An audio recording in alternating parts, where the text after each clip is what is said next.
Welcome to the program. I'm Amarachi Pani. Search and rescue is still ongoing at the site of a two-story building that collapsed in Fez, Morocco on Wednesday morning.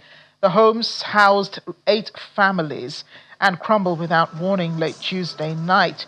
16 survivors were pulled from the rubble and transported to a nearby hospital for treatment. The cause of the collapse remains unclear, and authorities are yet to determine how many people are still unaccounted for. Fez, which is Morocco's third largest city, is preparing to host matches for this month's Africa Cup of Nations and is among the venues selected for the 2030 FIFA World Cup. Beyond its famed walled Medina and bustling medieval souks, the city is also home to some of the country's poorest neighborhoods, where aging infrastructure and deteriorating multi-family buildings are common.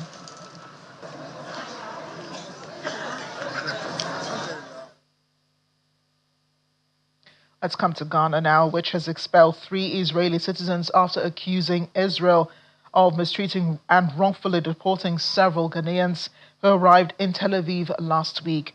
The Ghanaian Ministry of Foreign Affairs said in a statement that the 3 Ghanaians were removed from Israel without justification and in conditions the ministry described as unacceptable. The Foreign Affairs Minister said the government had been compelled to act after what happened at Israel's Ben Gurion Airport. He says both sides are now working to settle the issue diplomatically. The ministry also confirmed that Israel's chargé d'affaires in Accra was summoned for discussions as the Israeli ambassador was out of the country at the time.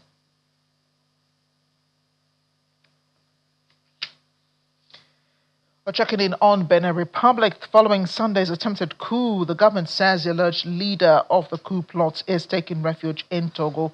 A dispute between the two small West African nations over Colonel Pascal Tigri and his alleged accomplices would risk deepening diplomatic divisions in West Africa, which has struggled to respond in a uniform way to a spate of coups in recent years.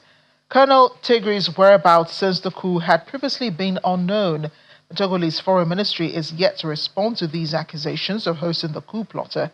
Benin's intelligence service had sent a memo to its Togolese counterpart saying that 4 members of the Benin military had sought refuge in Togo and that on the day of the coup, that Sunday, Tigri had been contacted by someone using a Togolese phone number. A statement from Benin government says the coup plotters attempted to seize President Patrice Talon's at his residence and came close enough for Talon himself to witness violent clashes firsthand. It said they also kidnapped 2 senior military officials who were released on Monday morning.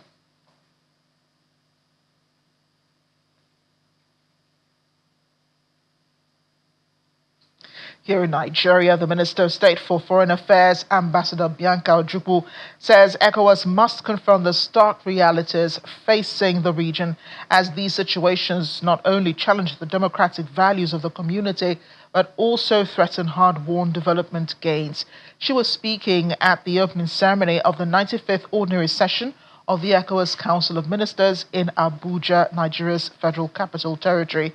Mrs. Ojukwu, who noted that for the region to navigate these periods of uncertainty, member states must remain steadfast in defending constitutional order with zero tolerance for military coups. The ECOWAS Commission headquarters is once again a focal point for regional diplomacy as ministers from across the region gather to deliberate on security, political and economic challenges facing the region. This gathering is the second in the series of meetings convened by the ECOWAS. The opening remarks centered on the need for member states to strengthen regional cohesion, zero tolerance for military coups, and improved intra-regional trade. At the heart of ECOWAS lies the aspiration for economic integration that delivers tangible benefits for our community citizens.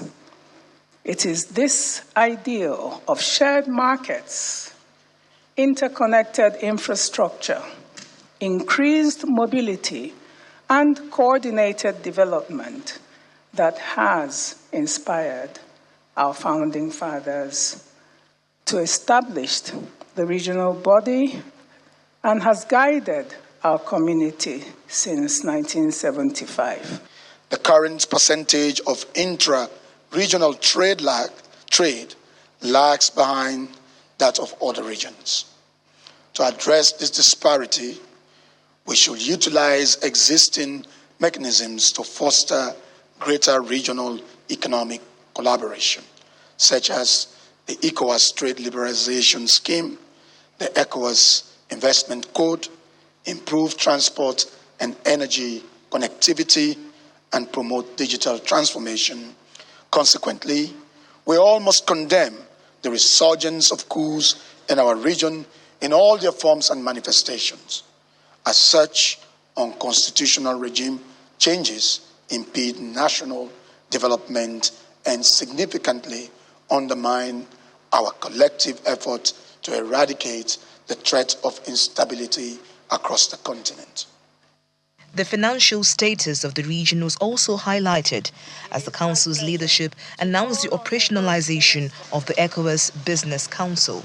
Through the Council, we hope to bring the private sector around the table as we discuss economic integration and development of our region. In this regard, the Business Council will facilitate dialogue and partnership between the private sector, governments, and the ECOWAS institutions.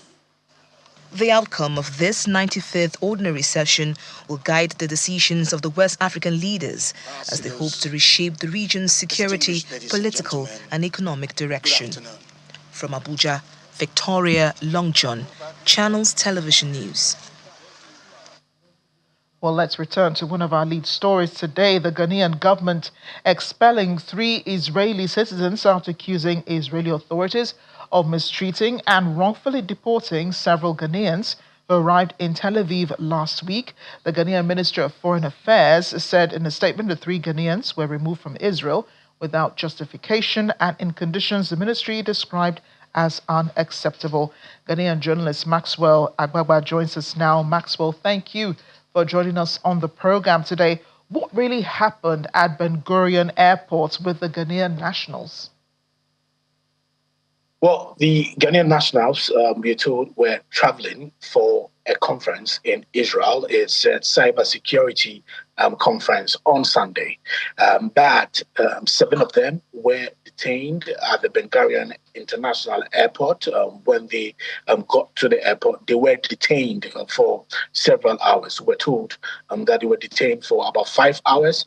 And it took strenuous diplomatic interventions to get them released. Now, after the 7 of them were released, 3 of them were deported to Ghana. Deportation, the Ghanaian government and the Foreign Affairs Ministry has described as unfair and unjustifiable.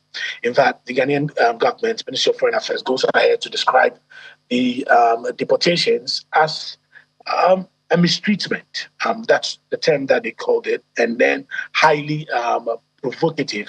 And so the Foreign Affairs Minister, Samuel Okudzeto Ablakwa, in the first statement that was released by the Foreign Affairs Ministry, gave an indication that Ghana was going to reciprocate this mistreatment. And that actually happened later in the day with the second statement released by the Ministry of Foreign Affairs. But how has Israel responded to the deportation of their citizens since this happened? Well, the Foreign Affairs Minister of Ghana, Samuel Okudzeto Ablakwa, summoned the Chargé d'Affaires of Israel to Ghana's Foreign Affairs Ministry. That was because the Israeli ambassador to Ghana was out of the jurisdiction. And they had conversations and a meeting, and that resulted in an amicable resolution of the matter. But before that amicable resolution of the matter, though, 3 Israelis who had also, arrived in Ghana were deported. The Ghanaian ministry had warned that it was going to reciprocate that deportation, and indeed they went ahead to deport 3 Israelis who had also arrived here in the country. But as we speak now, the Israeli ambassador to Ghana, Chargé d'Affaires, I should say, to Ghana, was summoned to the Ministry of Foreign Affairs of Ghana, and there was an amicable resolution to the matter. So as we speak right now, the matter has been resolved. But Ghana carried out its threats of reciprocating this mistreatment of the Ghanaian citizens who were deported from Israel. When they say amicable resolution, did the Ministry of Foreign Affairs explain, what this resolution was? Well, it only said in a statement that the two countries have committed to respect each other, to respect each other's, citizens. But the Foreign Affairs Minister of Ghana went ahead in interviews today, spoke in interviews today on Ghanaian radio station, Joy FM today, warning that the country, Ghana, would not hesitate, to reciprocate any such mistreatment, and that it is about time that other countries also respected, Ghanaian citizens, in their country. So there haven't been any incidents like this between Ghana and Israel. And I mean, even during the Israel-Hamas war that's been ongoing, Ghana has had no problems at all, diplomatically or otherwise, with Israel. It makes you wonder, really, what the relationship is like between the two countries. Well, analysts are speculating, indeed, quite a number of people are speculating what perhaps could have been this trigger and what really would have accounted for the deportation of the Ghanaians unjustifiably. Well, many are suggesting that it could be because of Ghana's position on the Israel-Palestine war. And indeed, Ghana in recent times has been very vocal in condemning the atrocities that happened in Gaza. In fact, Ghana joined the rest of the world to condemn the atrocities. Also this year, Ghana also donated some relief items to persons living in Gaza. Indeed, in September, when the airstrike on Gaza happened, Ghana was part of the countries, that condemned, that action by Israel, as the country actually targeted some Hamas top officials who were then in Qatar. Ghana was part of the countries that condemned, that incident and said it breached the territorial sovereignty, of Qatar. So indeed, Ghana has made its position clear, especially when it comes to the Israel-Palestine war, saying that human rights must be respected, and all of that. So it has left analysts and some Ghanaians, I should say, speculating that perhaps could have been the trigger for this mistreatment that was meted out to our citizens. Well, we'll be looking out for the amicable resolution and what that means between Ghana and Israel. Maxwell, thanks again for the update. Anytime, Joker. Away from the situation in Ghana as well as ECOWAS, South Africa's Minister of Basic Education, Siviwe Garubwa, has confirmed a task team has been established by the department against 2 of its employees linked to the leak of 7 exam papers during the 2025 National Senior Certificate. Addressing the media in Parliament, Minister Garubwa said the breach was discovered during the marking process through an internal monitoring system. Our systems are robust. They've allowed us to identify the suspect involved is an employee of the DBE who has a child in grade 12. Evidence suggests that she received the question paper from another DBE employee who works within the examination unit. To ensure the highest level of independence, because this leak appears to have come from within the department, the Director General of the department has established a national investigative task team which will commence its work within the next 24 hours. The task team will include an independent chairperson, Umalusi, our quality assurer, Universities South Africa, SACA, DBE officials, and a private forensic investigator and our teacher unions. The mandate of the NITT is comprehensive. They are to confirm the exact source of the breach, confirm that the spread is indeed localized and limited to just these 3 subjects, identify all learners who access the question papers, recommend measures to safeguard the credibility of the 2025 NSC, and recommend steps to prevent future breaches. Africa, Botswana has reimposed an import ban on some vegetables like tomatoes and potatoes from South Africa. According to Botswana, this move will encourage citizens to buy local. Back in 2024, Botswana's President Duma Boko lifted the imposed ban, which was implemented in 2021 by the previous administration. The two neighboring countries form part of Southern Africa Customs Union, which was formed to promote free trade. Is part of SACU, which is the customs union, a trade bloc, which includes South Africa, Botswana, Namibia, Swaziland, and Lesotho. Amongst other things, this bloc ensures that there's free trade amongst these countries. There aren't tariffs and random blockage of products from moving from one country to the next, except, of course, there are certain national security risks. The bloc has been in existence for some time, since 1910, and in certain times it has undergone a period of review.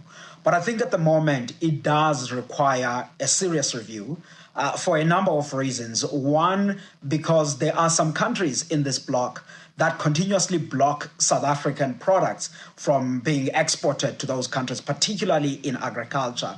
And the two countries that have continued with this practice is Botswana and Namibia. The key argument that all of these countries put on the table is that they want to increase their own domestic production, which is a fair thing, and we want countries to do that. But I do think that there is an appropriate way of doing that without completely shutting off trade and disrupting the value chains in this region, disadvantages the consumers in these countries, the retailers, but also not thinking about the coordination in this region and respecting the rules of the game.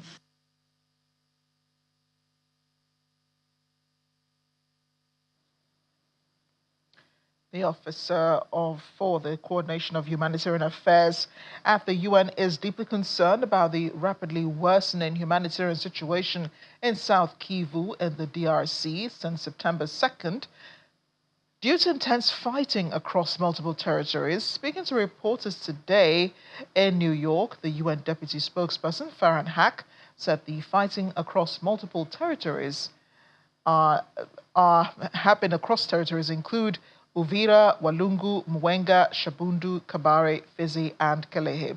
The UN partners report that more than 200,000 people have been displaced across South Kivu and at least 70 civilians killed during recent escalation of violence. Turning to the Democratic Republic of the Congo, the Office for the Coordination of Humanitarian Affairs is deeply concerned about the rapidly worsening humanitarian situation in South Kivu since December 2nd. This, as you are aware, is due to intense fighting across multiple territories, including Uvira, Walungu, Mwenga, Shabunda, Kabare, Fizi, and Kalehe. Our humanitarian partners report that more than 200,000 people have been displaced across South Kivu, and at least 70 civilians have been killed during the current escalation. Most displaced families are sheltering in overcrowded sites, facing heightened protection risks and the threat of disease outbreaks. The violence is severely disrupting food assistance. WFP has been forced to suspend its activities across the province, cutting off 25,000 people from life-saving food assistance. Host families already facing emergency levels of food insecurity are sharing the last of their food with displaced people. At least 32 schools supported by WFP in Uvira have suspended classes to provide shelter to displaced families. This has disrupted the school meals program and is leaving more than 12,000 children without what is often their only hot, nutritious meal of the day. In the meantime, the Democratic Republic of Congo's Communication Minister Patrick Muyaya has accused Rwanda and an armed group M23 of kamikaze drone strikes in its eastern regions during an address today. Well, according to him, the situation in Uvira has particularly deteriorated because, according to him, as we've known for several days, there's been unprecedented violence on the ground carried out directly by the Rwandan army with the goal of spreading death and destruction. He stressed the DRC's armed forces are fully mobilized to defend every single centimeter of their territory.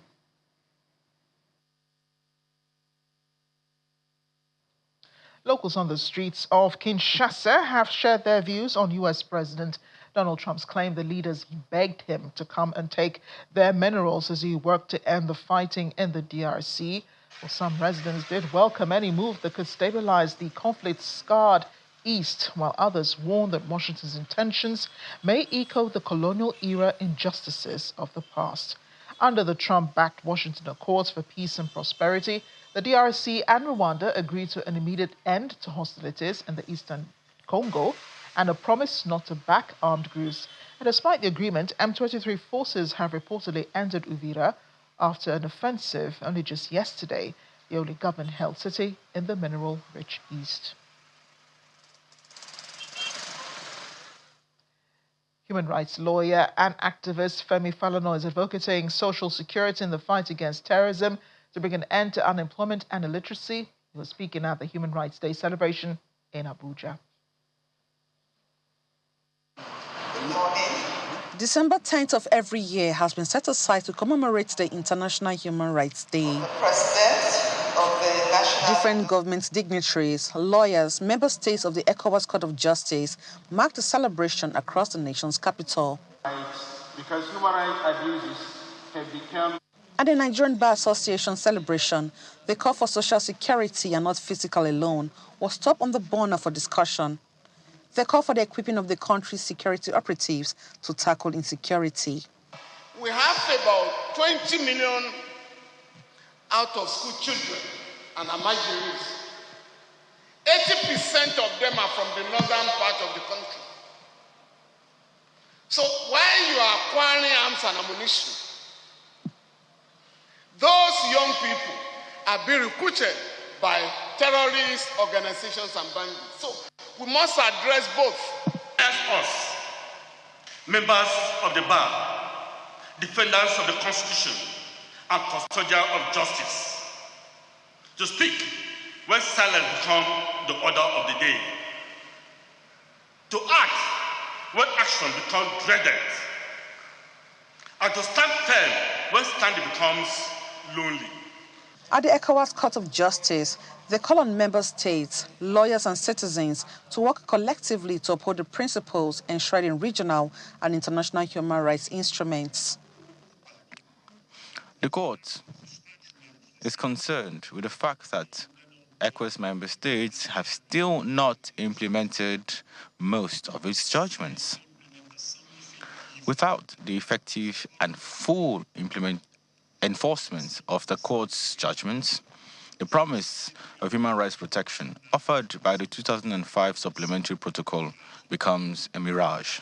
For the Executive Secretary of the National Human Rights Commission, Mr. Tonyo Juku, the work of the Commission is now critical to all aspects of human life more than ever, as it called for the support of all in its fight to promote universal human rights.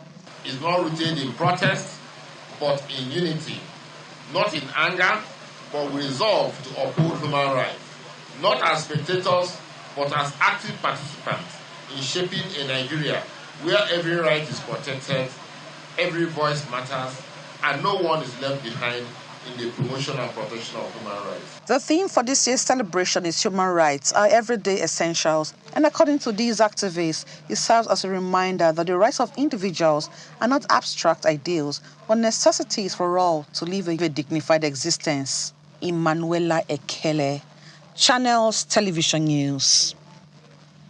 And did you know that basic math may have existed right here in Africa 25,000 years ago? The hypothesis that basic arithmetic originated in Africa 25,000 years ago arose from the discovery of a remarkable artifact, the Ishango bone. This tool, carved from a baboon fibula, features notches grouped into distinct columns. It was found in 1950 in the Ishango region in Central Africa, near Lake Edward, in what is now the Democratic Republic of Congo. Archaeologists initially estimated the tool's age to be over 9,000 years old. However, using modern radiocarbon dating technologies, scientists determined it to be approximately 25,000 years old. And now you know. Thanks for watching Network Africa. I'm Amarachi Ubani.